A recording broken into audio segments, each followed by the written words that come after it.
Ayun, magandang hapon mga bossing. Ito tayo at magbi-video muna sa kabilang site. Ito nga po, busy ang kanilang mga workers. May buo sila. Binubuhusan po nila ang haligi ng building na yan. Yan nga po pala ay gagawing warehouse. Building crane nga po pala ang gamit na yan sa pagtataas ng kang halo. Doon po yan galing sa taas dahil po marami na pong mga trusses na mga I-beam na.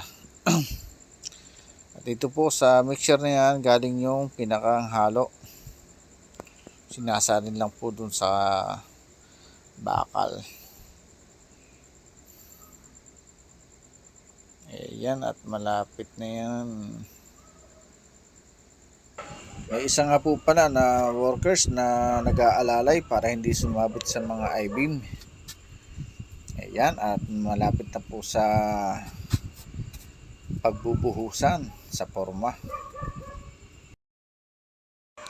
Ayan, okay na po yan at simulan na po nilang buksan para maibuhos na po ang halo.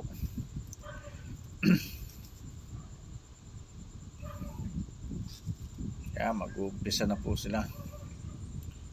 Yung dumagusdos na ang semento. Isa po yan ay umakyat dyan sa pinakang bakal para abutin yung lifting belt at ilagay sa sakupin yung pinakang lagay ng halo para po maitiwarik masaid ang laman ng bakal na yan.